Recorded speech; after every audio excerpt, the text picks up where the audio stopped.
Thomas Soto. C'est la morale de l'info avec vous, Raphaël Antoven. Bonjour Raphaël. Bonjour Thomas. Alors ce matin, dur d'enchaîner après Aznavour quand même. C'est pas facile. Voilà, après Aznavour, il n'y a qu'Antoven.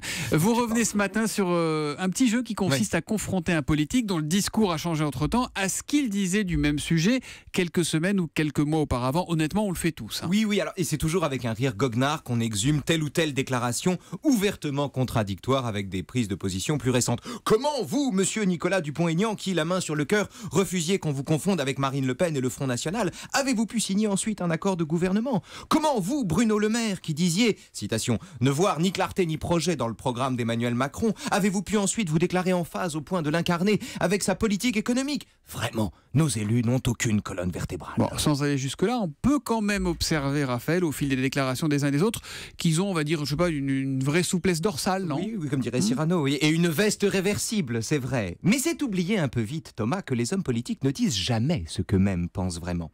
Non parce qu'ils sont insincères, mais parce que c'est pas ce qu'on leur demande. Comme elles sont publiques et engagent aussi ceux qui les suivent, leurs paroles ne leur appartiennent pas complètement. Quand Bruno Le Maire dénonce gravement l'absence de projet d'Emmanuel Macron, un tel discours lui est imposé par le rôle qu'il occupe à cet instant-là dans la campagne de François Fillon. Tout comme le fait d'être devenu ministre du même Macron lui impose naturellement désormais de défendre celui qu'il critiquait. Donc selon vous, ce qu'on présente en riant comme deux discours contradictoires, ce sont juste en réalité deux masques successifs? Oui, deux masques qui ne sont pas si dissemblables. Bruno Le Maire n'a pas découvert qu'il était libéral en intégrant le gouvernement d'Édouard Philippe. Nicolas Dupont-Aignan n'a pas découvert qu'il était d'extrême droite en soutenant Marine Le Pen. Le reniement, c'est Jean-Luc Mélenchon qui passe d'un discours anti-FN en 2002 à des pudeurs de gazelle en 2017, ou François Fillon, qui change d'avis sur les conséquences d'une mise en examen à la seconde où lui-même en fait les frais.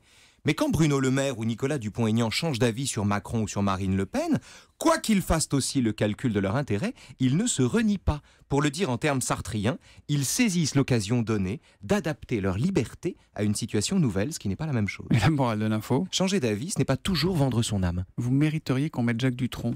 L'opportuniste, je retourne ma veste. La morale de l'info qui revient demain matin, juste avant 9h sur Europe 1. À demain, Raphaël.